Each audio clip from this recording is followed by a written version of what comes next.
BD news অ্যালার্টের আরও একটি সংবাদ সংযোগে আপনাদেরকে স্বাগত। বাঙালি অস্মিতা ও বাংলাদেশি অনুপ্রবেশই কি পশ্চিমবঙ্গে ভোটের ইস্যু হয়ে উঠেছে? পশ্চিমবঙ্গের রাজনৈতিক দলগুলোর কাছে আপাতত পাখির চোখ 2026 সালের বিধানসভা নির্বাচন। একদিকে যেমন এই নির্বাচন তৃণমূলের কাছে ক্ষমতায় টিকে থাকার লড়াই, তেমনি বিজেপির জন্য ক্ষমতায় আসার আসন্ন নির্বাচনে ভালো ফল করার জন্য কোনো কসুর ছাড়তে চায় না দুটোই দলই। নিজেদের অবস্থান মজবুত করতে বাঙালিদের মন পেতে মরিয়া তারা। বাকি দলগুলো অবশ্য পিছিয়ে নেই। গত কয়েক সপ্তাহ ধরে তৃণমূল, বিজেপি, কংগ্রেস, বাম সহ সব রাজনৈতিক দলের মুখই ঘুরে ফিরে আসছে বাঙালি অস্মিতার প্রসঙ্গে।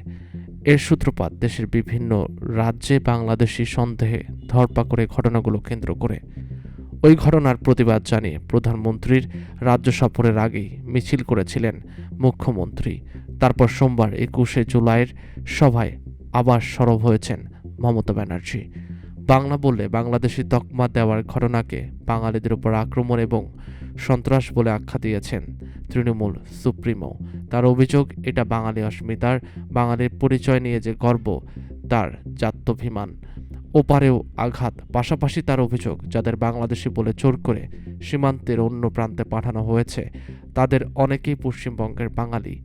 তার পাল্টা যুক্তি, বিজেপি ক্ষমতায় এলে বাঙালিদের আক্রান্ত হওয়ার এমন ঘটনা কমবে না। অন্যদিকে দুর্গাপুরের সভা থেকে নরেন্দ্র মোদী স্পষ্ট করে দিয়েছেন, বাঙালিদের নিয়ে অহংকার সমগ্র দেশের মতোই বিজেপিরও গর্বের কারণ। তিনি বলেন, তিনি নিজে বাঙালির সংস্কৃতি ও ঐতিহ্যের গুণাগ্রাহী। ডক্টর শ্যামাপ্রসাদ মুখার্জির প্রসঙ্গ টেনে তিনি বোঝাতে চেয়েছেন, বাঙালি অস্মিতা বিজেপির কাছে কতখানি মূল্যবান। অনুপ্রবেশ ইস্যুতে তিনি স্পষ্ট বলেছেন, ভারতীয় নন এমন কেউ এদেশে থাকতে পারবেন না, তাদের ফেরত পাঠানো হবে।